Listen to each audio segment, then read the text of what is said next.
Bueno, pues Fátima Báñez, bienvenida, ministra. Muchísimas gracias por estar con nosotros. Buenas noches. Voy a poner un vídeo, voy a mostrar un vídeo, tiene ya algún tiempo, pero bueno, no es un vídeo antiguo ni muchísimo menos, en el cual se utilizaba por parte de Óscar Reina, responsable en estos momentos del SAT, el tema de las pensiones. Se utiliza de esta manera, atención, es decir, aquello que buscaba el Pacto de Toledo, que no se utilizase como una especie de arma arrojadiza política, juzguen ustedes. Asistiendo a lo que es un crimen de lesa humanidad, de que quizás el año que viene no habrá dinero para sus pensiones. ¿Se va a hacer cómplice nuestro silencio de estas políticas que son homicidas y que van en contra de ti, de mí? Y los recortes en sanidad matan. Ni seamos cómplices de estas barbaridades que están haciendo una panda de sinvergüenza, porque ya está bien del abuso que están haciendo contra nosotras. Y tenemos que vencer el pulso a los de arriba, que nos condenan y nos subyugan y nos obligan a vivir en condiciones de miseria y precariedad. Ministra, vamos a entrar luego, lógicamente, en el detalle de si lo que se está diciendo, los mensajes que se están lanzando, forman parte de una movilización, pero que se lo quería ligar precisamente porque la próxima semana, jueves, día 15, y el 18, domingo, movilizaciones anunciadas por los sindicatos, a los cuales ya se ha sumado, lo ha dicho Íñigo Errejón, lo decía la semana pasada, me parece que era, se suman contra el Gobierno en movilizaciones sindicales, sociales, etcétera. ¿Empezamos otra vez con estas movilizaciones? Bueno, nosotros como Gobierno respetamos muchísimo las manifestaciones, las movilizaciones sociales, porque además las personas que las hacen ejercen un derecho constitucional, pero el Gobierno a esa movilización responde con diálogo, responde con mesas abiertas, que es lo que hizo el presidente Rajoy cuando le recibió hace 15 días en Moncloa, para trabajar sobre los grandes asuntos que de verdad importan a los ciudadanos, que es el empleo, más empleo y más empleo de calidad, que es el trabajar intensamente para que los jóvenes sigan siendo protagonistas de esta recuperación que hoy vive España, para que vuelvan además ese talento que tuvo que huir de España por la crisis cuanto antes, sobre todo entre los jóvenes, para hablar de pensiones, que es una gran preocupación de los españoles y que tenemos que entre todos en el Pacto de Toledo, que es el gran pacto social de la democracia, garantizar esas pensiones hoy y mañana, que es lo que vamos a hacer contando con todos y también en el diálogo social y, por tanto, para trabajar juntos en esta nueva legislatura para sumar por esa España del futuro y de las oportunidades. A mí me gusta decir que esta legislatura, porque lo han querido los españoles, votando, por cierto, por 2 veces democráticamente, han querido que sea la legislatura del diálogo, del consenso, por tanto del acuerdo y de la moderación.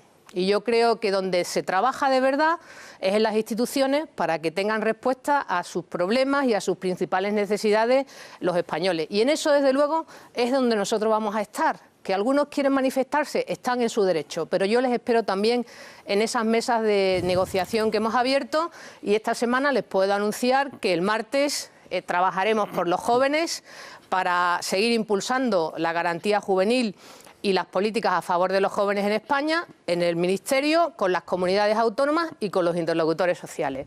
Y el jueves reuniré, después del... hace 15 días con el presidente Rajoy, iniciaré el diálogo social para hablar de pensiones, porque lo hemos hecho en el Parlamento, como tocaba, en el Pacto de Toledo, y en paralelo siempre se abre una mesa de diálogo social con los representantes sindicales y empresariales. Por tanto, yo les espero en las mesas, que es de donde de verdad van a encontrar fruto y diálogo constructivo los españoles. Pues, ministra, ellos se preparan para la movilización con este tipo de mensajes. Atención, Podemos sumándose a esa movilización, se lo recuerdo, la próxima semana, 2 días. Una huelga general nunca es una buena noticia. Si los sindicatos entendieran que un escenario así toca, pueden contar con nuestro absoluto apoyo. Para la dirección de la UGT, o hay cambios de políticas o nos veremos en la calle. Ponernos a disposición, prestar nuestro apoyo político y parlamentario y nuestro aliento en la movilización social de los sindicatos. Se suma también el Partido Socialista. Hay una previsión lanzada, de hecho se anunció el Consejo de Ministros de la pasada semana, leo literalmente la noticia, el Gobierno revisa el alza del PIB hasta 2019 y espera que el paro baje hasta el 12,8%. Sobreentiendo que esa bajada del paro depende de las políticas que se puedan poner en marcha. Es decir, si se empiezan a paralizar parte de las bases de esas políticas, ¿se puede torcer esta previsión? España ha demostrado en estos últimos 5 años que con reformas económicas y también con el esfuerzo y el compromiso de toda la sociedad española, porque las normas se aprueban por el Gobierno y por el Parlamento, pero luego las decisiones, por ejemplo, en el ámbito de empleo, la toman las empresas y los trabajadores, los sindicatos y la patronal, con sus decisiones sectoriales y empresariales cada día en cada lugar de España. Por tanto, el mérito de esa recuperación con crecimiento del empleo de unos 500.000 empleos cada año, como hemos hecho en los últimos años, es una buena noticia que nos debe de llenar de orgullo como españoles. El Gobierno ha estado acompañando, pero los verdaderos protagonistas, los que tienen mérito de esa recuperación con tanto empleo en España, son los trabajadores, son las empresas, son las familias. No es mérito del Gobierno. El Gobierno ha liderado una serie de reformas para poner a disposición instrumentos y tomar ellos luego decisiones particulares. Entonces, cambiar esas políticas que están funcionando, que están haciendo que España lidere no solo el crecimiento económico, que es más del doble de la media de la zona euro, sino que lidere hoy, junto con Alemania, la creación de empleo en la zona euro, no se entiende. Ahora, usted me dice, ¿hay cosas que mejorar? Yo le digo, siempre se pueden mejorar las cosas, desde el diálogo, desde el acuerdo y desde el consenso entre las fuerzas políticas y también en el diálogo social. Y el Gobierno está dispuesto a mejorar las reformas, pero algo que nadie entendería es que cambiemos las grandes reformas económicas que nos han traído prosperidad y tanto empleo a España. La esencia, ministra, de la reforma laboral entonces va a continuar. La esencia de la reforma laboral... Se retocan detalles, pero la esencia continuaría. La esencia debe de continuar. ¿Por qué?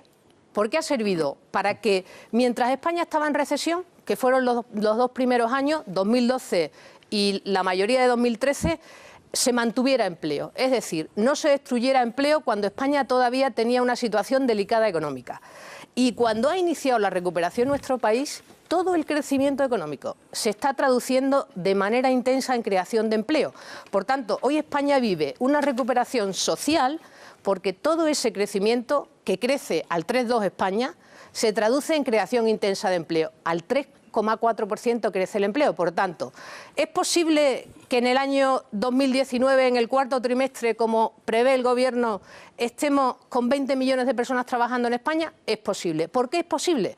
Porque hemos estado creando a un ritmo de 500.000 empleos este año, el anterior y el anterior, empleo en nuestro país. Y es la perspectiva que tenemos para los próximos años. Por tanto, no paremos esa recuperación. ¿Por qué? Porque se lo debemos, y aquí viene lo importante. Y cuando hablo de estas cifras no hablo de triunfalismo, porque soy profundamente inconformista, y hablo de lo importante porque hay 3.700.000 personas todavía en el paro en España que necesitan de esa oportunidad, de volver al mercado de trabajo cuanto antes, porque merecen un empleo y todavía no han encontrado ese empleo. Entonces, frenar ese ritmo de creación de empleo sería algo que no sería solidario con esos más de 3.700.000 personas que tenemos en España. Adelante, ministra. Bueno, lo primero que quiero decir es que el 70% del deterioro hoy, o sea, del déficit de la seguridad social, se debe el 70% a la destrucción masiva de empleo durante la crisis, a la pérdida de 3,5 millones de puestos de trabajo. ¿Dónde estamos? Hemos recuperado la mitad del empleo destruido, 1.600.000. Nos queda tarea por hacer, llegar a esos 20 millones de personas trabajando. Por tanto, estamos en la buena dirección, pero no olvidemos que el 30% del deterioro se debe a la pérdida de empleo. En segundo lugar, ¿qué ha cambiado? Pues mire, cuando nosotros llegamos al Gobierno, en el año 2011, por cada nueva pensión que entraba en el sistema, se destruían 3 empleos. Lo que hoy ha cambiado, que es la esperanza y la tranquilidad de los pensionistas, es porque cada nueva pensión que ha entrado en 2016 en el sistema, hay 7 nuevos empleos en España. Eso es lo que ha cambiado en España. ¿Qué está pasando? Porque está creciendo la recaudación, mes a mes. Vamos a tener este año 2016 un año de recaudación récord que nos iguala a los años previos a la crisis, a 2007 y al año 2008. Estamos creando intensamente empleo, pero queda camino por recorrer. Y el fondo de reserva. Mire, las pensiones en España, porque es un modelo que tenemos público y de reparto. ¿Qué significa un modelo de reparto? Y viene bien hacer pedagogía. Quiere decir que los que hoy cobran una pensión, esa pensión la pagan los que están trabajando. Por tanto, lo primero es recuperar el empleo. Por tanto, la garantía de las pensiones es el empleo. Y vamos en la buena dirección. En segundo lugar, en los años 96 y siguientes, el gobierno de entonces del Partido Popular puso en marcha una hucha de las pensiones para que en las situaciones de dificultad de nuestro país, y estamos saliendo de la peor crisis de nuestra democracia reciente, en las situaciones de dificultad se recurriera a ese fondo de pensiones para pagar las pensiones con normalidad. Pero la hucha no es un fin en sí mismo, es un instrumento del sistema para pagar pensiones. Voy a poner un ejemplo, Carlos. En los años finales de los 80-90, cuando hubo crisis, la anterior crisis en España de los 90, se llegaron a pedir préstamos a las entidades financieras de este país por 17.000 millones de euros para pagar las pensiones. Pero ¿se dejaron de pagar las pensiones en España? En ningún caso. Ningún gobierno va a dejar de pagar las pensiones en España. Y yo quiero desde aquí mandar un mensaje de tranquilidad a los pensionistas. Las pensiones en España están garantizadas a medio y a largo plazo. Hay una situación de déficit temporal por la pérdida de empleo en la crisis, que ha sido una pérdida masiva en nuestro país. No ha pasado igual ni en Francia, ni en Italia, ni en Reino Unido. Donde más destrucción de empleo ha habido con una recesión parecida ha sido en nuestro país. Pues bien, vamos en la buena dirección. Y el fondo de reserva se utiliza con normalidad para pagar las pensiones porque está para eso. Y como final de toda la cadena siempre estará el Estado para pagar las pensiones. Es decir, que nadie se preocupe, que no veamos las cosas que no son y no hagamos, no creemos incertidumbre entre nuestros mayores porque van a cobrar puntualmente su pensión. Por cierto, ha subido la pensión en un momento muy difícil desde el año 2012 que llegó Mariano Rajoy todos los años. Incluso han ganado poder adquisitivo desde el año 2013 los pensionistas en España. ¿Por qué lo hicimos? Porque fue una decisión política y económica. Fue política porque los abuelos en España, durante la crisis, han ayudado mucho a sacar adelante a su familia, contribuyendo con su pensión, y muchas veces una pensión muy sencillita, muy escasita, y han ayudado a sacar adelante a las familias españolas. Y porque también el que haya certidumbre en esos 9 millones de pensionistas que hay en nuestro país también es un elemento de confianza para la economía. Es decir, el Gobierno ha actuado como tiene que actuar cualquier gobierno, con seriedad y con compromiso con las personas que tienen más dificultad para tomar decisiones en el corto plazo, que son nuestros mayores. Así que yo quiero volver a decir que las pensiones en España están garantizadas, que estamos trabajando en el Pacto de Toledo desde el inicio de la legislatura con todos los grupos políticos, y que yo espero también de Podemos y por supuesto del Partido Socialista y de los demás que trabajemos para soluciones futuras y para seguir garantizando un modelo de pensiones en España que da más de 40 prestaciones y que es de los modelos más garantistas de Europa. Porque nadie sabe, querido Carlos, que en España lo que le queda a una persona por la pensión con referencia al último sueldo es la cifra más alta, la segunda más alta de la OCDE. Por tanto, debemos de estar orgullosos del sistema que los españoles durante tantos años han contribuido y hemos hecho entre todos. Por tanto, tranquilidad, serenidad y compromiso para trabajar hacia el futuro. Quiero que veamos, te doy la palabra, Sandra, pero quiero que veamos las declaraciones que se han estado realizando por parte de algunos grupos políticos y por parte de gente que no es de un grupo político, con respecto a este tema de las pensiones, que es muy sensible. Atención. Otro tajo que se le ha dado a la hucha de las pensiones y a la seguridad de nuestros pensionistas y de los trabajadores en el futuro. Y creo que eso es urgente y ahí vamos a estar vigilantes. No hay fondo de reserva hasta más allá del año 2000, finales del año 2017. Yo creo que hay que privilegiar las pensiones públicas respecto a los planes de pensiones privados. Y esto es una base de la democracia. Las pensiones no se pueden tocar. Tenemos un problema de paro estructural, de paro tan elevado, la posibilidad de financiar el sistema público de reparto pues disminuye, se agrava, evidentemente, ¿no? No va a ser suficiente con las pensiones que se tienen del Estado. Estos son los mensajes que están saliendo. Sandra y la ministra. Sí, bueno, yo precisamente iba a preguntarle a la ministra por estos mensajes que evidentemente forman parte de un discurso que está calando en la sociedad. Todo el mundo tiene miedo, todo el mundo piensa que el año que viene ya nos quedamos sin dinero para las pensiones. Y mi pregunta es si el Gobierno ha hecho algún tipo de autocrítica para saber por qué ha calado, o sea, cuál es el problema. ¿Le ha faltado relato al Gobierno para explicarnos en qué situación estamos?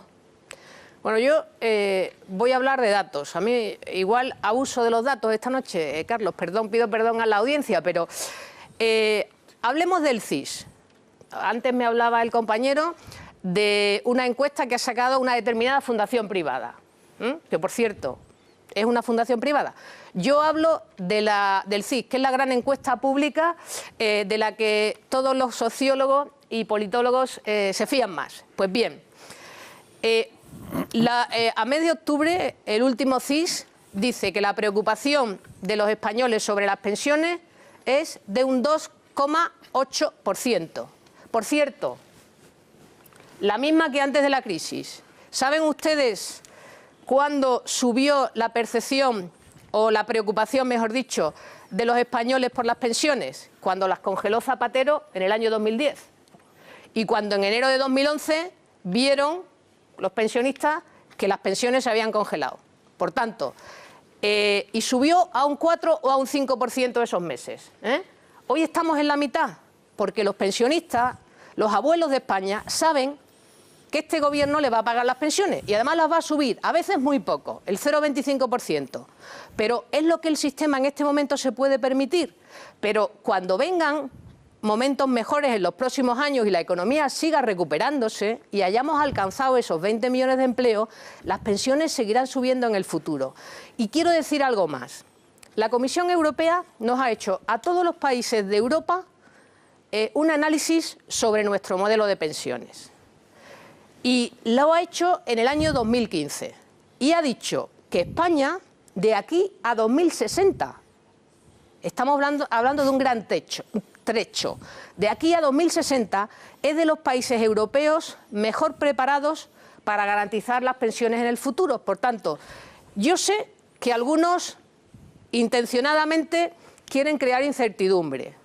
Me molesta que haya algunos políticos que lo utilicen en el debate para crear incertidumbre sobre este Gobierno, porque las pensiones no son del Gobierno de Rajoy. Las pensiones son la gran conquista social de la democracia de todos los españoles y debería estar fuera del debate político.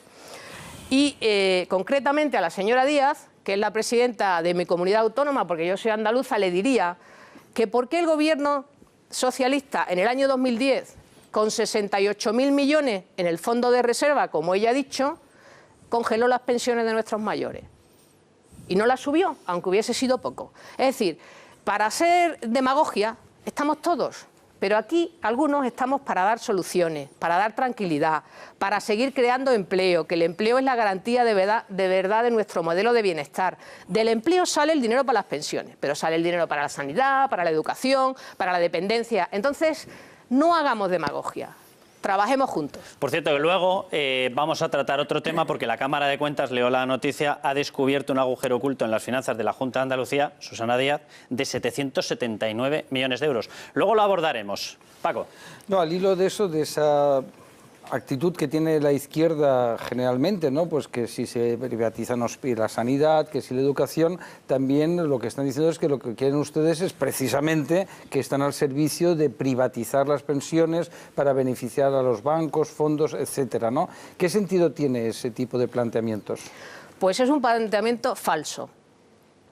Mire, el Pacto de Toledo es un pacto que nos dimos entre todos los grupos políticos por consenso, y que seguimos trabajando por consenso, donde se dice que el pilar del modelo de pensiones en España es ese modelo público y de reparto, y que hay una forma de complementar las pensiones en España que son los modelos privados, que han incentivado en el diálogo social, y aquí hay algunas personas que saben de eso, los planes de pensiones privados. Pero eso es complementario y es voluntario y lo pueden hacer las empresas, lo pueden hacer los particulares, y este gobierno le parece muy respetable y muy bien a aquel que lo quiera hacer. Pero lo que tiene que garantizar este gobierno y cualquier gobierno es que tengamos un sistema público solvente, seguro y con futuro. Y a eso nos estamos dedicando. Pero no es incompatible una cosa y la otra. Y desde luego lo que defiende este gobierno es el modelo público y de reparto que se ha dado históricamente en este país. Yo muy brevemente, telegráficamente, primero, en cuanto al vídeo que hemos visto, a mí me parece que es una especie de vuelta atrás en el túnel del tiempo, es decir, ese discurso tremendista de un sector de la izquierda de hace 35 o 36 años y por tanto no aporta nada sustancial al momento presente de España. Segundo, y yo creo que los dirigentes políticos, todos en general, no pueden ser profundamente desleales con el pueblo español y desde luego introducir el miedo a lo que sea y como sea en el debate político y de una forma gratuita es profundamente desleal con el pueblo español. Yo creo que en este momento lo que se impondría por parte de todos es un esfuerzo serio por ver cómo se puede mejorar, porque garantizado las pensiones públicas lo están, cómo se puede mejorar el régimen de pensiones. Pero tratar de hacer política chata, política pequeña, política tremendista, levantando ahora la bandera, como se han levantado durante años anteriores otras banderas, la bandera de no va a haber pensiones, es, insisto, tremendamente desleal con el pueblo español. Y termino, ministra. El objetivo del Gobierno es crear empleo, se ha dicho 1,5 millones de puestos de trabajo en los 3 próximos años, y pregunto, porque eso ha surgido en estos días en el debate y hay ahora una magnífica oportunidad de que la ministra lo precise, ¿de qué manera puede influir negativamente en ese objetivo, si es que puede influir, el fuerte incremento imprevisto del salario mínimo en lo que afecta especialmente a la creación de puestos de trabajo en el ámbito de autónomos y pequeñas y medianas empresas? Que lleva aparejado, ministra, de hecho, la subida de las cotizaciones. Pero si os parece, tenemos la publicidad. Vamos a ir a publicidad y contesta la ministra a esta pregunta y continuamos con el debate sobre las pensiones, porque esos mensajes, les repito, se han empezado ya a lanzar, esos mensajes de no van a cobrar pensión, no van a cobrar pensión, cuando empezamos en nada la semana anunciada por parte de los sindicatos y Podemos, y se ha unido el Partido Socialista, de movilizaciones. Vamos a publicidad y volvemos ya.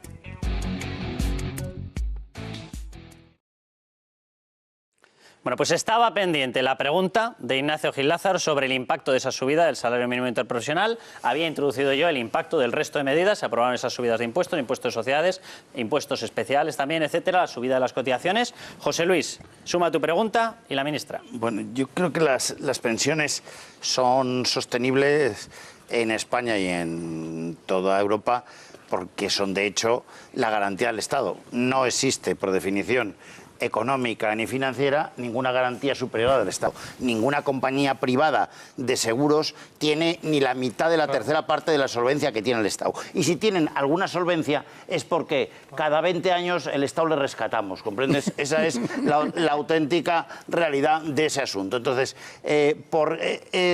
¿cómo se pueden pagar las pensiones y cómo se deben pagar las pensiones y todo el gasto social? Pues claro, haciendo incidencia absoluta en la recuperación económica de la economía real. Es decir, si no somos competitivos y no tenemos empleo, no hay manera de financiar la primera partida, que sería el primer estándar, ese 18-19% de gasto social que España tiene y no es alto para Europa.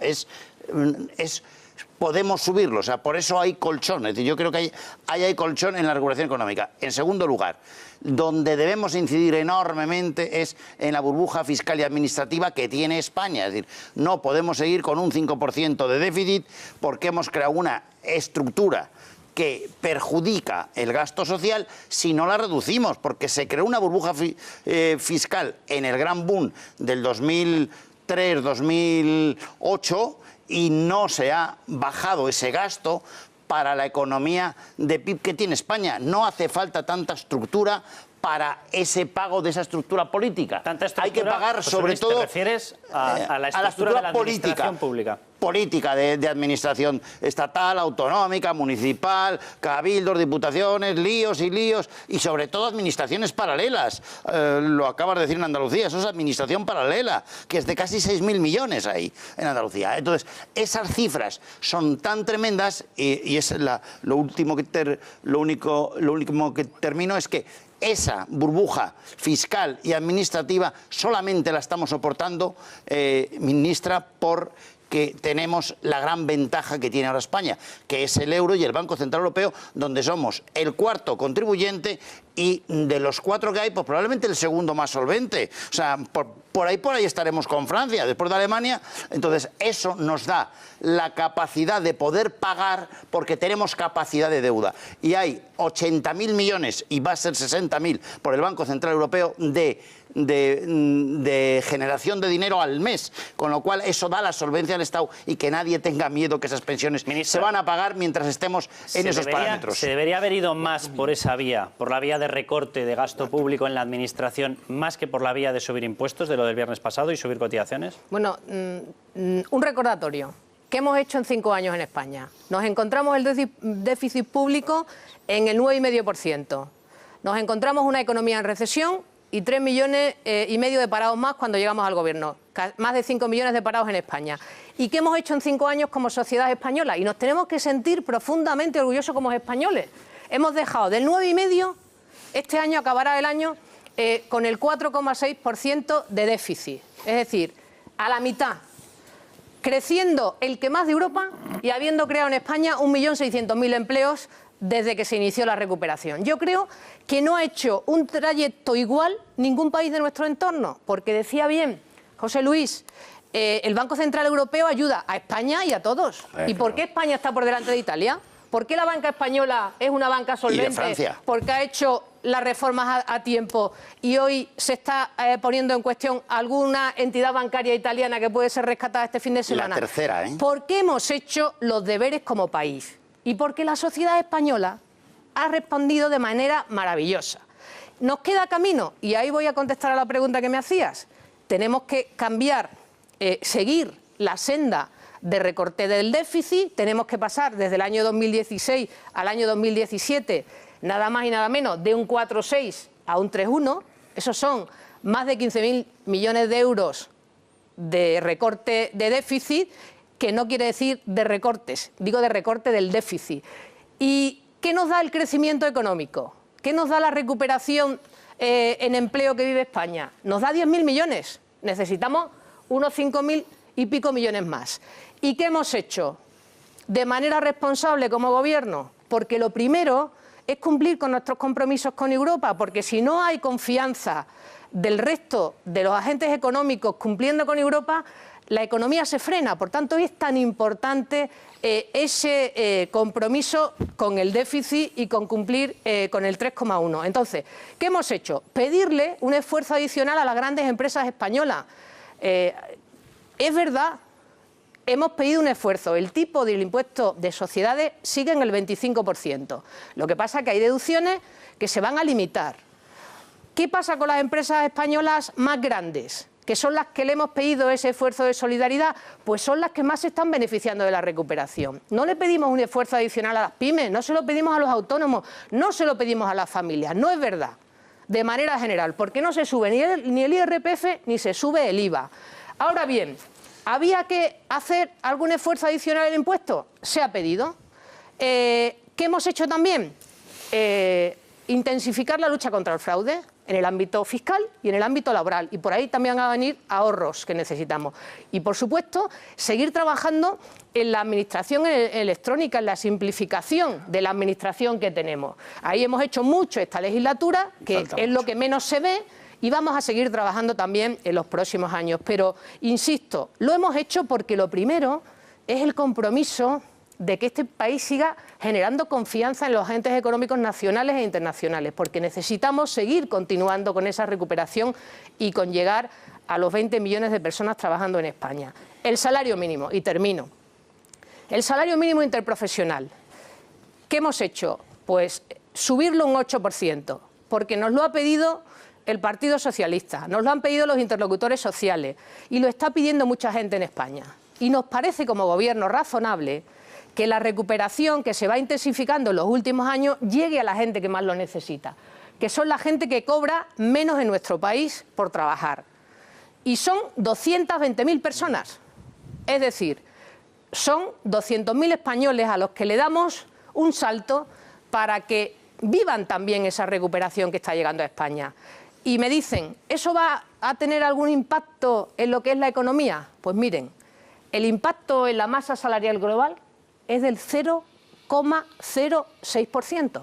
Por tanto, si me permiten, es asumible para los agentes económicos esa subida del 8%. No ha sido una subida en los últimos años muy grande y se merecían también esos 200.000 españoles que ellos también vean que la recuperación le está llegando a ellos. Por tanto, estamos en un país en el que queremos una recuperación social, que significa una recuperación con todos. Y a todos le tenemos que sacar hacia adelante. Y si no, no tendríamos un gobierno que mirara a la equidad. Y este gobierno, el gobierno de Mariano Rajoy, es un gobierno que mira a la equidad, a la justicia social. Pues,